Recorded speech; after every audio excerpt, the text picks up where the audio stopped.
Assalamualaikum warahmatullahi wabarakatuh. Di pertemuan 2 ini kita akan membahas tentang diagram Leksis.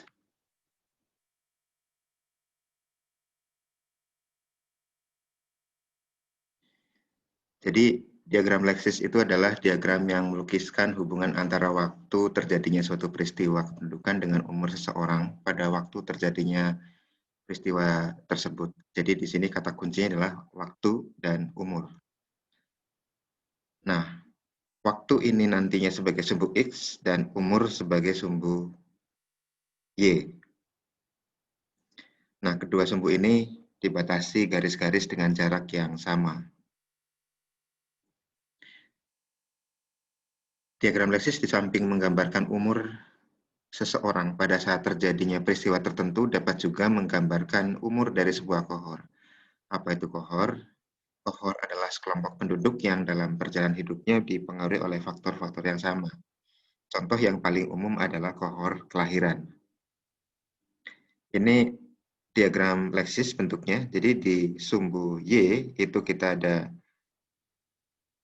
dua macam ya, bisa berbentuk exact age atau last birthday. Nah, dimaksud last birthday ini adalah umur di mana dia pembulatan ke bawah. Jadi seseorang yang belum berulang tahun yang pertama, maka dia dikatakan umurnya adalah 0. Sementara suku X berisi tahun kalau di sini ya. Jadi kalau kita lihat misalnya ini tahun 2001, ini adalah kohor tahun 2001 ya. Kita ikuti terus kehidupannya. Nah, sementara kalau dari sisi waktunya, di sini adalah batasnya, di mana di sini menunjukkan 1 Januari 2002. Kemudian apa itu lifeline atau garis kehidupan? Jadi begini, kalau misalnya orang yang bernama di titik A ini ada lahir, artinya di 1 Januari tahun 2000 ya, maka di titik B ini seseorang yang lahir 1 Januari 2000, maka akan merayakan ulang tahun di 1 Januari 2001. Dan akan merayakan ulangan yang kedua pada 1 Januari 2002 dan seterusnya. Nah, garis diagonal ini adalah yang dikatakan sebagai lifeline. Nah, jadi kalau kita lihat di sini, yang dikatakan lifeline ini, itu ada saatnya dia akan terputus. Kapan dia terputus? Itu pada saat orang tersebut meninggal. Maka orang tersebut keluar dari populasi. Sebagai contoh, misalnya kalau misalnya meninggal pada usia 3 tahun di sini misalnya, maka garis ini akan putus sampai di sini, tidak berlanjut lagi ke atas. Ini contoh berikutnya, Ibu A ini saat melahirkan pada 10 Maret 2002 ya. Jadi Ibu ini kalau dilihat dari kohornya, itu kelahiran tahun 1980. Kemudian pada saat tahun 1990, maka merayakan ulang tahun yang ke-10, kemudian tumbuh besar dan seterusnya hingga menikah, kemudian hingga melahirkan di umur 22 tahun ya, 22 tahun, dan kalau kita tarik ke bawah jatuh pada tahun 2002. Nah, titik potong pada sumbu Y ini yang di sini itu menunjukkan umur perempuannya ke kiri dan ke bawah menunjukkan tahun saat melahirkan. Nah, kalau tentang lifeline ini ada contoh berikutnya. Ini misalnya seseorang yang lahir 1 Januari 87 dan umurnya 3 tahun pada 1 Januari 1990. Ini contoh lifeline. Kemudian contoh berikutnya adalah seseorang yang lahir tanggal 15 Juli tahun 88 di sini. Di sini ya. Kemudian tumbuh-tumbuh terus gitu, dan pada 15 Oktober tahun 89 itu berumur 1 tahun 3 bulan ya. Di sini ya, kalau ditarik ke kiri ini 1 tahun 3 bulan. Kemudian prinsip dari diagram Leksis itu yang pertama, garis vertikal merupakan umur dan garis horizontal merupakan tahun ya, atau series waktu. Kemudian setiap titik merupakan kombinasi dari koordinat, yaitu X dan Y, atau kombinasi umur dan tahun. Kemudian setiap garis dibentuk dari dua koordinat yang berbeda. Setiap garis putus-putus menunjukkan adanya keterkaitan antara event yang terjadi. Ini ya garis putus. Kemudian exact age dan last birthday tadi juga sudah dijelaskan. Jadi exact age adalah tempat berumur X pada tahun tertentu, sementara last birthday adalah menganut konsep ulang tahun yang terakhir dengan pembulatan ke bawah. Kemudian ada konsep time dan time period. Time ini merujuk pada satu waktu, sementara time period itu merujuk kepada selang waktu. Nah, ini ada contoh kelahiran kohor tahun 2006. Ya. Jadi terdiri dari semua orang yang lahir pada 1 Januari 2006 sampai dengan 31 Desember. Nah, orang-orang ini kemudian kita ikuti terus kehidupannya. Ya. Nah, jadi pada 1 Januari 2007 di sini, anggota kohor yang lahir tanggal 1 Januari 2006 itu tepat berumur 1 tahun. Sedangkan anggota lainnya masih di bawah 1 tahun. Kemudian begitu juga pada 1 Januari 2008, maka di sini, maka orang yang lahir tahun 1 Januari 2006 itu akan merayakan ulang tahun yang kedua. Nah, ini adalah populasi kohort tahun 2006 kalau kita ikuti terus-menerus ya. Kemudian tentang kohor sintetis. Apa itu kohor sintetis? Ini yaitu kohor yang terdiri beberapa kohor kelahiran. Dan beberapa kohor ini dilihat pada satu waktu tertentu. Jadi kalau kita lihat di sini, diagram Lexis kohor sintetis tanggal 1 Januari 66 untuk umur 5 sampai 9 tahun. Jadi umur 5 sampai umur 9 sebelum mencapai umur 10. Ini kohor sintetis ini terdiri dari 5 tahunan. Nah, ini kalau kita amati di tahun 1960 sampai 1966, kalau kita lihat tarik di sini, itu dia akan ditarik, nanti akan di sini ketahuan tahun lahirnya tahun berapa. Nah, ini adalah insight dari gambar ini. Kalau kita lihat di sini gitu misalnya dari sini kotak ini itu terlahir dari kohor yang bermacam-macam di sini. Jadi kalau yang di kotak ini misalnya, kalau kita lihat di sini berasal dari kohor kelahiran tahun 1959-an ya kalau di sini. Dan kalau yang di sini, kalau kita tarik di sini adalah kohor yang lahir tahun 1954. Ini namanya kan kohor sintetis. Nah, ini adalah gambaran kalau kita tarik mundur ke belakang tahunnya. Jadi orang-orang yang berumur 4 tahun di sini, ini diagonal ini menunjukkan umurnya 4 tahun. Nah, ini bisa berasal dari dua kohor. Kalau kita tarik ke sini, yang di sini adalah berasal dari kohor kelahiran tahun 1957 ya. Sementara yang di sini ini adalah kelahiran dari kohor tahun 1956.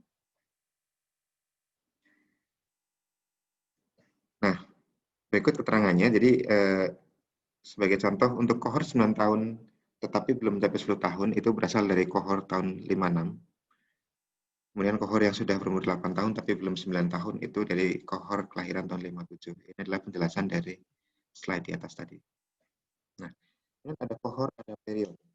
Pentingnya apa? Nanti ketika kita menghitung angka kematian itu misalnya, itu kita nanti penting untuk membedakan konsep kohor dan konsep period. Jadi konsep kohor dan period erat kaitannya dengan konsep diskrit dan kontinu. Kemudian kohor itu didefinisikan sebagai sekelompok orang yang mengalami suatu event dalam periode yang sama. Periode lebih merujuk pada kondisi suatu waktu. Jadi tanpa memandang kombinasi populasi. Nah, ini adalah contoh kohor data. Jadi dia lebih bentuknya seperti jajaran genjang di sini ya. Ini adalah kohor. Jadi kemudian yang B ini juga kohor ya. Ini adalah kohor yang lahir di tahun 1986. Kemudian dia makin hari makin bertambah umur terus dan seterusnya. Biasanya mereka akan mengalami kejadian yang sama. Nah, ini contohnya misalnya ini sampai diikuti terus sampai mereka ulang tahun yang ketiga ya di sini.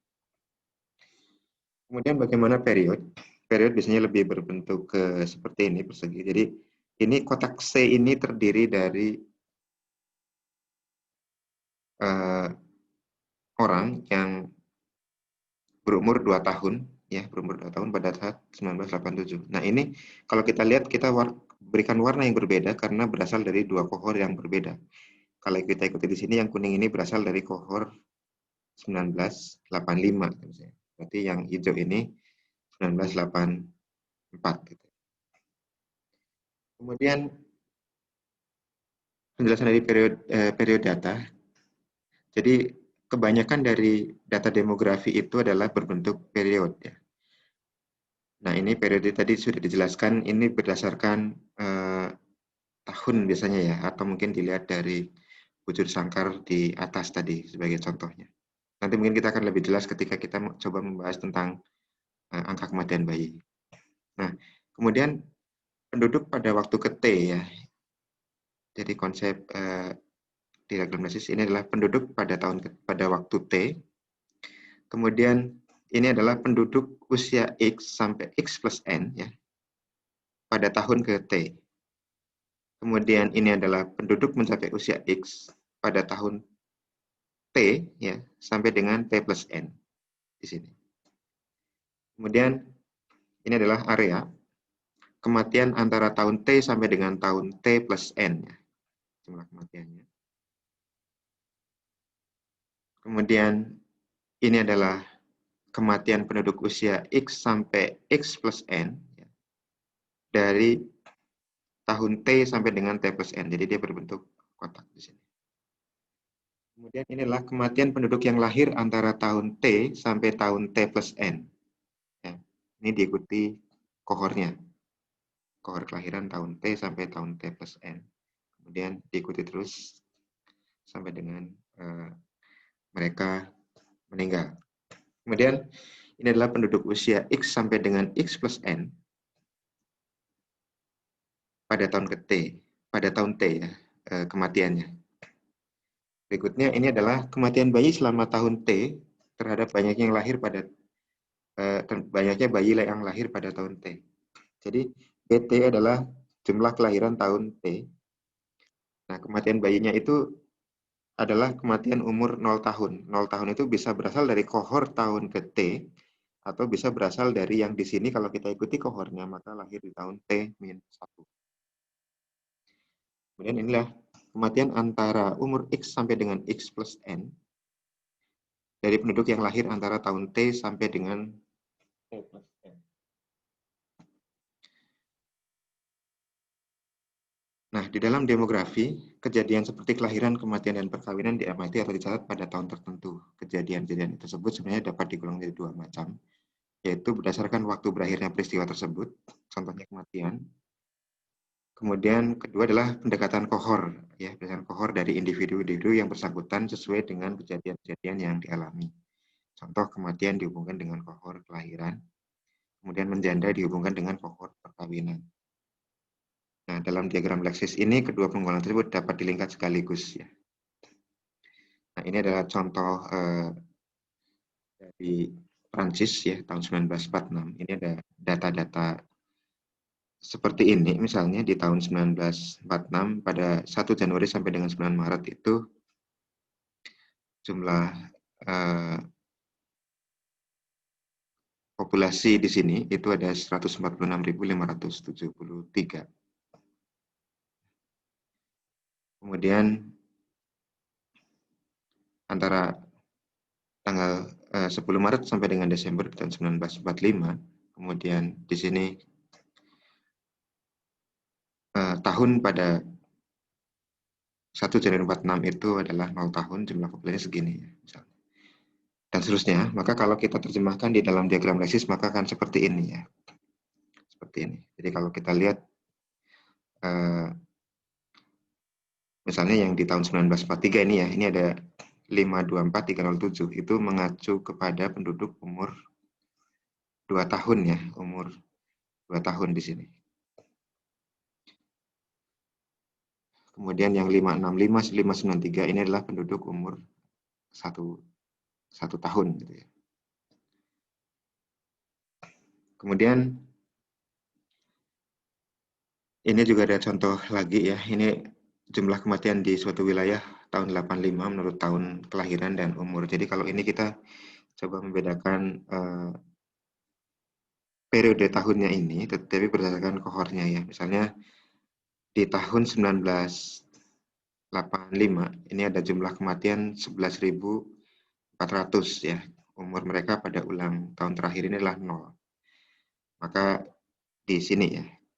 Kemudian berdasarkan tahun kelahiran tahun 84, artinya kohort tahun 84, dan mereka meninggal umur 0 tahun, itu ada 4359. Itu artinya di sini ya. Karena mereka ini adalah kohort tahun 1984. Nah, adapun kohort tahun 84 yang meninggalnya umur 1 yang di sini, itu ada sebanyak 986. Jadi kalau kita lihat di sini, nah ini dia 986. Dan seterusnya ya. Kemudian ini ada istilah-istilah yang sering dipakai. Ya, ada EXZ, ada BZ, dan seterusnya. Ya, yang ini yang pertama adalah XZ adalah jumlah orang yang memasuki umur X pada tahun ke Z. BZ adalah jumlah kelahiran di tahun Z. Kemudian PXZ adalah jumlah orang hidup di awal tahun Z yang berumur X tahun ini dengan pendekatan LBD plus WD. Kemudian inilah D kematian ya, DXZ. Nah, jumlah kematian yang terjadi selama tahun Z di antara orang-orang yang telah memasuki umur X ya, seperti itu. Di mana DXZ ini disusun atas 2, yaitu alpha DXZ dan delta DXZ. Kalau kita lihat rumusnya, penjumlahan dari delta DXZ ditambah dengan alpha DXZ sama dengan DXZ. Nanti mungkin kita bisa lebih jelas ketika melihat diagramnya. Dan kemudian EX plus 1Z itulah pengurangan dari populasi atau PXZ dikurangi dengan delta DXZ. Sebenarnya mudah ya. Ini kalau dari contoh yang ini misalnya, ini kalau kita tahu misalnya B95 ada 6 orang. Kemudian dari kohor ini meninggal 1 orang, maka populasi umur 1 tahun yang di sini itu adalah 6 dikurangi 1 sama dengan 5 ya. Kemudian ternyata dari kohor ini di sini meninggal lagi 1, maka di sini E196 atau penduduk yang berumur 1 tahun 1996 itu ada 4. Diperoleh dari 5 dikurangi 1 sama dengan 4. Kemudian di sini ada meninggal lagi 1 lagi, sehingga total nanti dari kohor yang 6 tadi, ini di sini tinggal tersisa 3. Gitu. Jadi kita ikuti terus kohornya gitu. Nah, ini yang angka yang huruf berwarna merah ini yang tidak ada di soal di atas ya, tetapi ini adalah kalau kita mengetahui data-data yang hitam ini, otomatis nanti yang merah ini akan terjadi. Nah, kemudian kita lanjut ke angka kematian bayi. Nah, jadi diagram Blasis ini bisa untuk menghitung angka kematian bayi. Angka kematian bayi adalah kematian umur 0 tahun ya. Di sini DY dibagi dengan BY. BY adalah jumlah kelahiran tahun PY. Nah, di sini membagi jumlah kematian 1 tahun terakhir dengan jumlah kelahiran pada tahun yang sama. Nah, cara ini menghasilkan angka yang tidak murni probabilitasnya. Nah, kenapa? Kalau kita lihat di sini, ya, pendekatan angka kematian bayi itu bisa pendekatan period yang ini misalnya, kalau tahunnya kita pakai tahun ke Y saja, atau kita bisa menggunakan pendekatan kohort gitu ya di sini. Kalau di sini adalah berarti pendekatan kohort dari tahun kelahiran Y-1. Nah, oleh karena ada beberapa alternatif. Yang pertama, angka kematian bayi adalah Y aksen plus DY double aksen dibagi dengan BY. Artinya ini adalah yang konvensional atau yang sering kita pakai. Jadi kematian umur 0 tahun, dia nggak melihat kohornya dibagi dengan kelahiran tahun tersebut. Yang kedua, yang berdasarkan atas, jadi yang kedua itu adalah DY aksen plus DY plus 1 aksen yang di sini dibagi dengan BY. Ini adalah kematian bayi untuk kohor tahun Y, tetapi kita ikuti terus di sini. Gitu. Jadi sini ditambah dengan kematian di sini. Yang ketiga adalah DY aksen per BY ya. Di sini ini dibagi dengan ini ditambah dengan DY double aksen per BY-1. Jadi ini kombinasi ya. Bukan kohor, bukan juga period, tapi ini pendekatan kombinasi. Yang seterusnya adalah DY aksen per F aksen BY plus 1 min F aksen BY-1. Jadi ini menggunakan pendekatan fraksi ya. Jadi di mana nanti ada bagaimana cara memperoleh fraksinya. Nah, Jadi di sini nanti ada conventional IMR dan adjusted IMR ya, di mana tadi sekilas juga sudah dijelaskan dengan penjelasan simbol-simbol seperti ini ya. Jadi ini ada contoh bagaimana memahaminya. Di sini misalnya ada tahun 1, 2, 3, dan ada jumlah kelahiran hidup sebesar B1, B2, B3.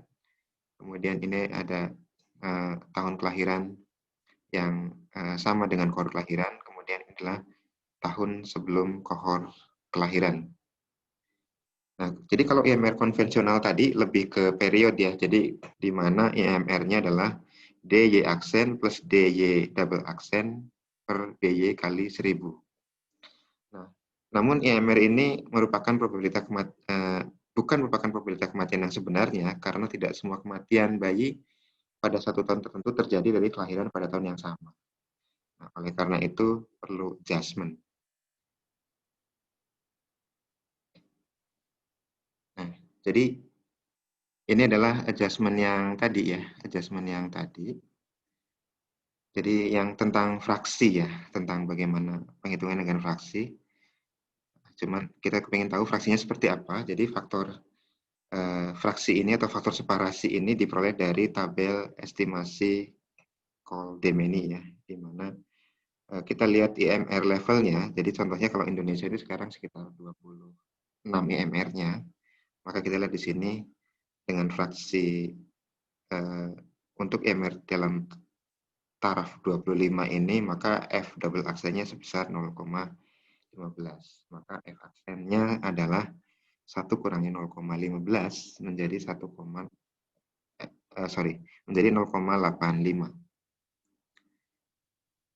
Demikian yang dapat saya sampaikan untuk materi ini. Semoga bermanfaat. Wassalamualaikum warahmatullahi wabarakatuh.